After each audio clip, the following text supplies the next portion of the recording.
gifts. See, a talent is a trait or a skill that we can learn, but we have been blessed with various spiritual gifts, and that her voice is one of them. I like to call them, as Miss Pat would say, an extraordinary canary. Amen. Greetings, warm greetings, and humble salutation. I am the founder of Mission to Success Motivational and Inspirational Speaking, where our motto is be inspired through the mission of Christ. This is our second annual Mission to Success Banquet. The first one was held July 27th of 2013. Because I was going through some personal endeavors on last year, I failed to do so, but when the first came up this month, I definitely said I wanted to do something during Black History. So in the course of a month, I was able, with assistance, to make this dream or this vision a reality. And for that, I am extremely humble and grateful to stand before you as a vessel of the Most High God. I'm glad that He has chosen me. For God doesn't call the qualified, but He qualifies the call. This evening, my meditation is standing on the shoulders. And I definitely wanted to go back to Scripture, to the book of Isaiah, chapter 40, verses 28 through 31.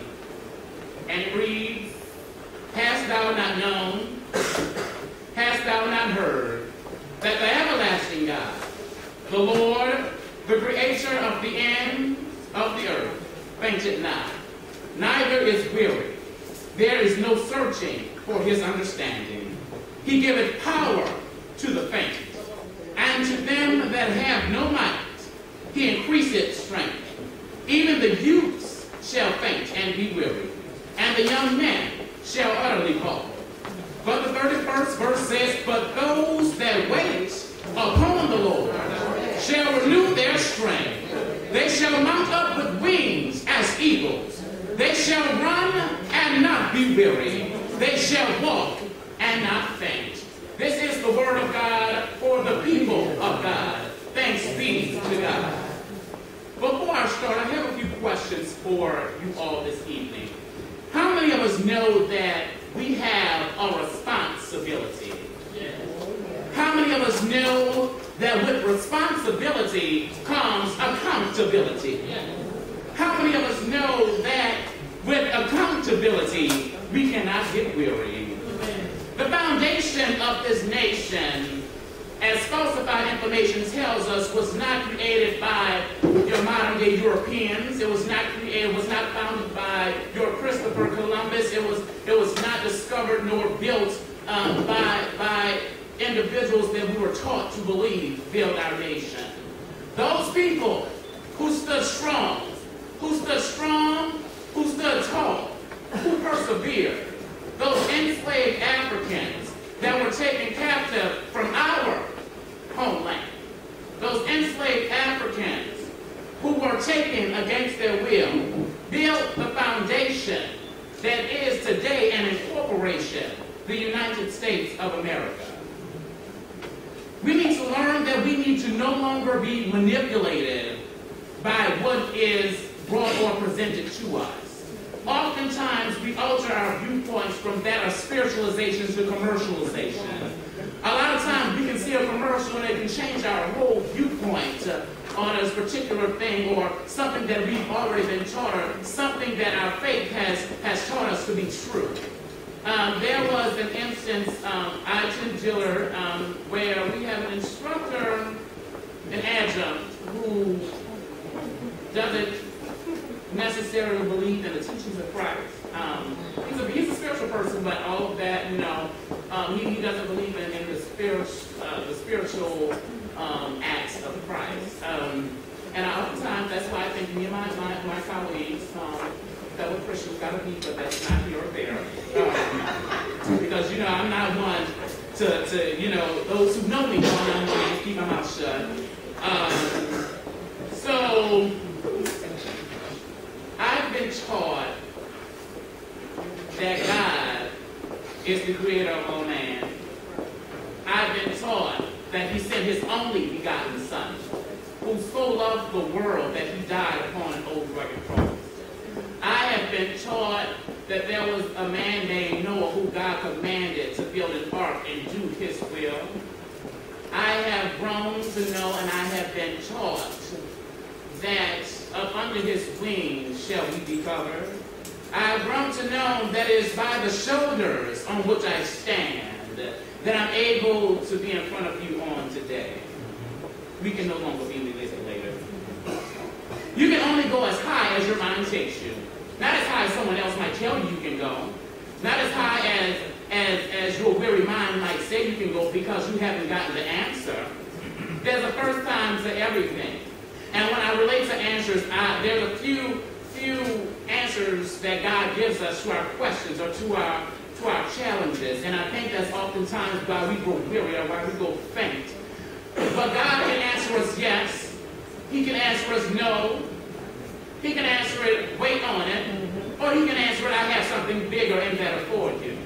Oftentimes, when we take in pause, we often believe that God is answering us no. Sometimes we have to realize that the thing that we're requesting, we're not ready to receive. Sometimes we have to realize that the thing that we are asking for, God has something bigger than your request. So I just want to let you know and to tell you not to get weary because things aren't going your way as of now. Yes, things take time. Time from enslaved Africans to Jim Crow to civil rights to where we are now. Oftentimes we don't think that our story is being told, but as every day, I like to refer to Miss Pat as she is one of our elders in the community as a living, walking, breathing library. Through her mind, things that she's experienced, things that her mother and her grandmother has taught, things that I personally didn't go through.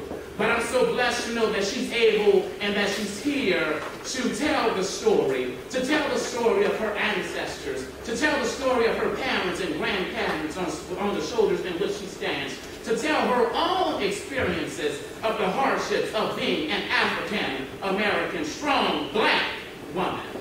I'm blessed. Your mind can only take you as high as you want it to. Your attitude determines your altitude. If you want to have a high altitude, you need to change your attitude. Sometimes if we're not at the point in which we want it to be, it's not because God doesn't want us there, it's because you're not ready to be there. It's not because God sees not fit that we want to grow, it's that you need to grow. So your attitude determines your altitude. We have responsibility. We have a responsibility to uphold our history. We have a responsibility to observe. We have a responsibility to change. We have a responsibility to transform. Oftentimes we get upset and we stop and we give up.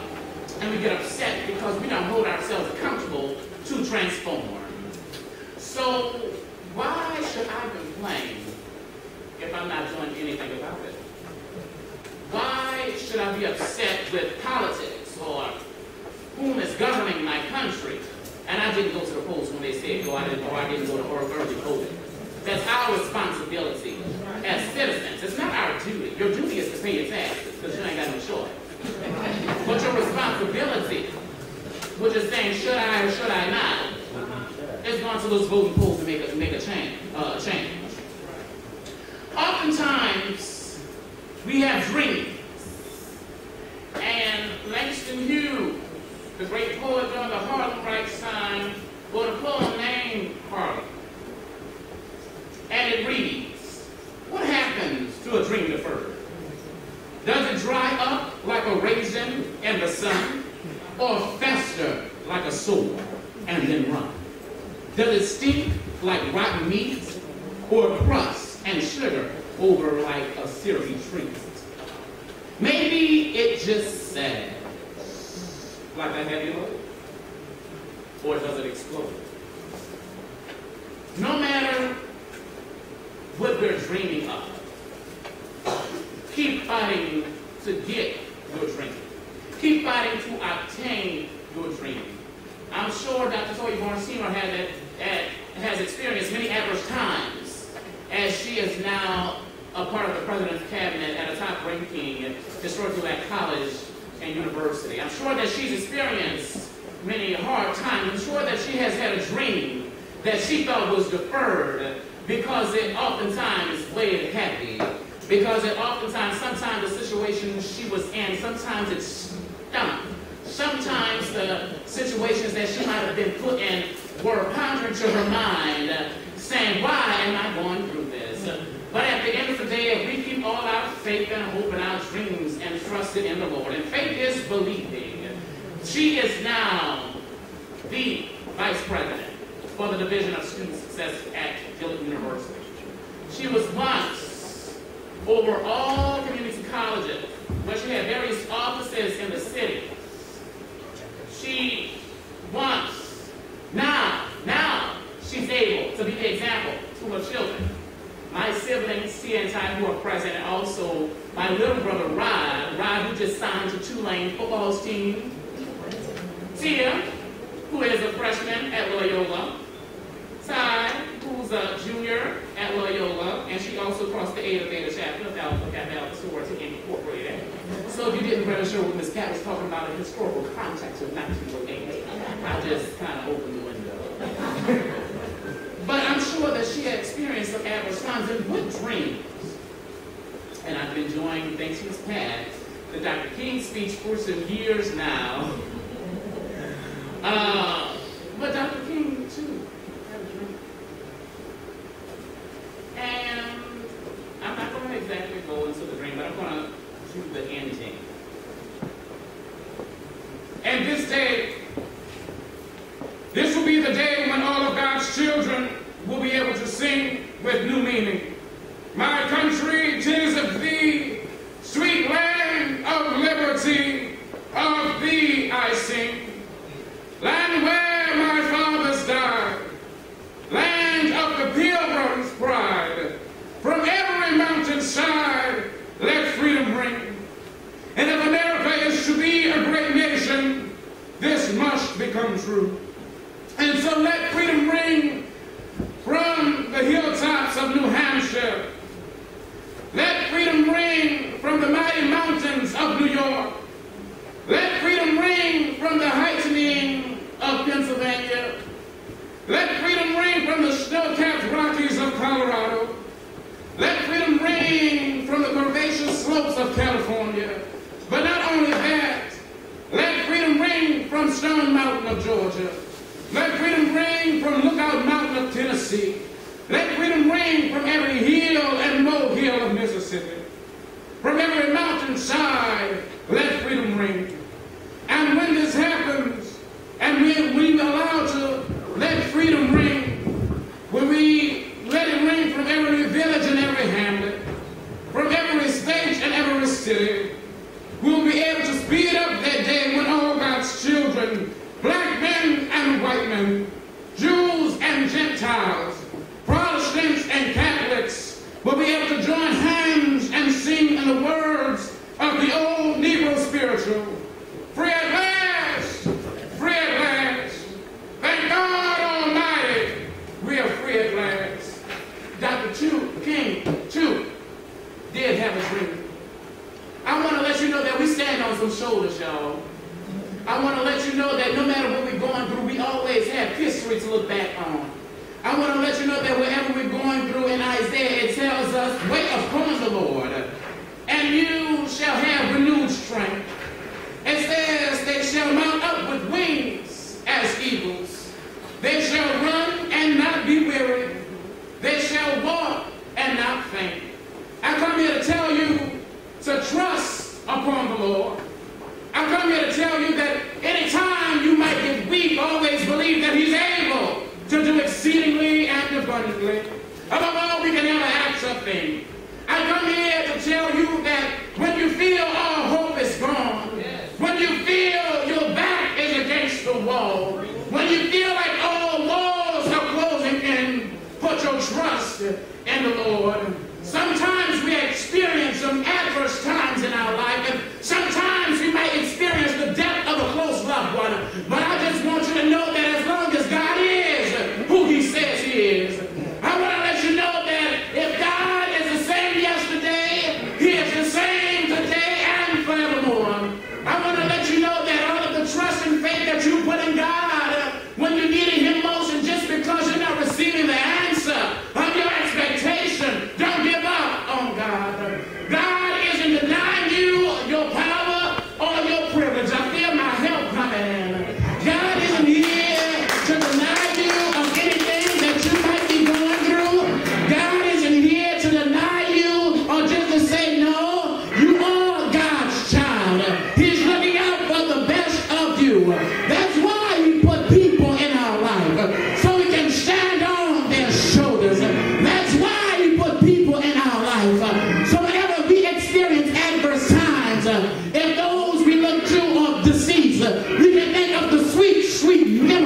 what we're